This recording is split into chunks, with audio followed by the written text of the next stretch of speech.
Good morning. Question number 5 related to conversion of partnership firm. A and B firm converted itself into M Limited. A and B share profit and losses in the ratio of 2:1. On 31st March 2015, the position of the balance sheet is given. चलिए पढ़ते हैं.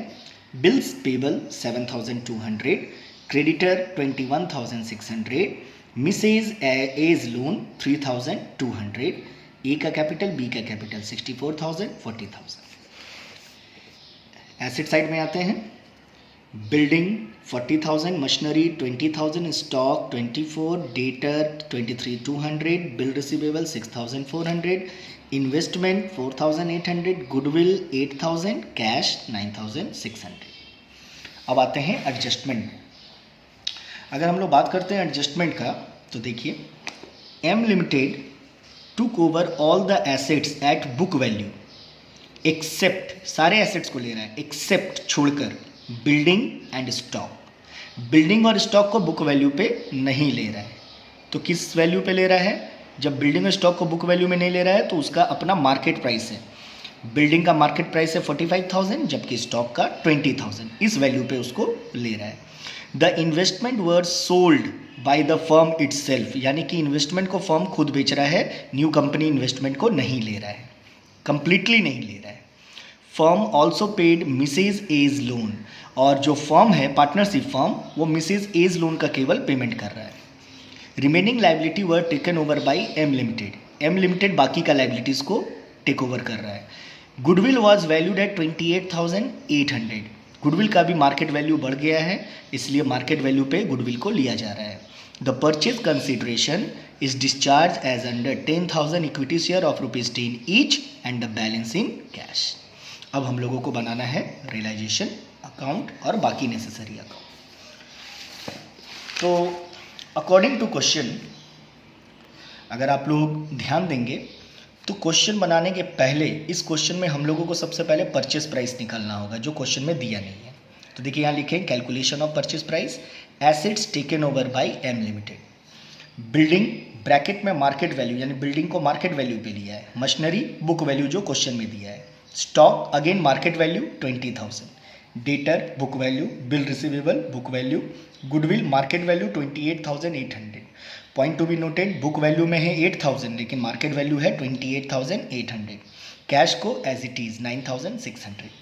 Total assets का value है 1,53,000, जबकि liabilities taken, bills payable ले रहा है 7,200 में, क्रेडिटर 21,600 में. तो टोटल हुआ 28,800. जब इस टोटल से इसको माइनस किए, परचेस प्राइस आया 1,24,200.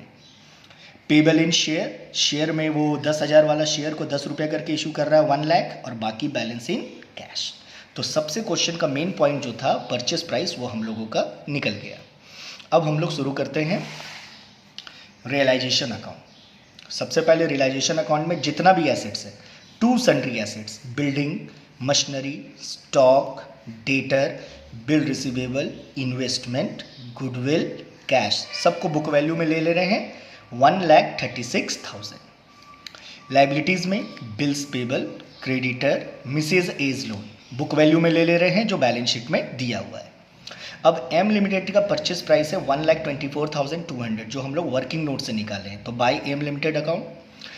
इन्वेस्टमेंट को फर्म खुद बेच रहा है 4,000 में, तो बाय कैश इन्वेस्टमेंट 4,000, और बिल्स पेबल का पेमेंट फर्म कर रहा है टू कैश 3,200. अब फाइनली हम लोगों को प्रॉफिट और लॉस निकालना है. तो प्रॉफिट और लॉस निकालने के लिए इस साइड का टोटल कर रहे हैं 1,60,200. 1,60,200 हुआ, और इससे माइनस किए इस टोटल को, तो मेरा आ गया profit. Credit is x and debit, तो प्रॉफिट ऑन रियलाइजेशन एक्स और वाई को 2:1 में बांट दिए, 14,000, 7,000. नेक्स्ट हम लोग आगे आते हैं. अब हम लोग खोले M limited account. To realisation 1,24,200, ये ड्यू था एम लिमिटेड का. By share in M limited 1 lakh rupees share में पेमेंट किया, और बाय कैश अकाउंट कैश में 24,200 पे किया.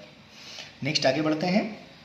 Share in M limited account जब खोले तो 1 लाख का शेयर था, जिसको ए और बी में 62,400 और 37,600 में बांटा गया. ये कैसा बांटा गया, इसका वर्किंग नोट कुछ फाइनल क्लेम के ऊपर है. आइए देखते हैं partner capital account. Partner capital account में देखिए 64,000 ओपनिंग बैलेंस है और 40,000 बी का ओपनिंग बैलेंस है, यानी बाय बैलेंस बीटी। रियलाइजेशन में प्रॉफिट हुआ 14,000 और 7,000, टोटल किए 78,000 और 47,000। अगर आप इसका रेशियो निकालेंगे तो कुछ ऐसा बनेगा, 78 और 47 का रेशियो हुआ 78/125 और 47/125। तो shares are distributed according to final claim.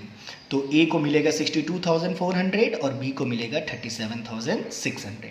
तो according to this calculation, by A's capital 62,400, by B's capital 37,600। ये तो आ गया। अब इसको हम लोग पार्टनर कैपिटल के डेबिट में लिखेंगे, क्योंकि कोई भी पेमेंट होगा तो वो डेबिट में जाएगा। To share in M limited 62,400 और 37,600।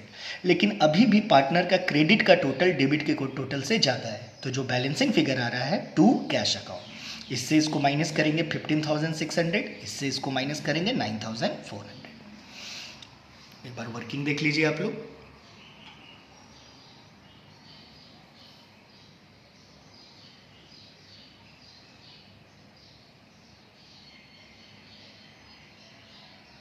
Thank you.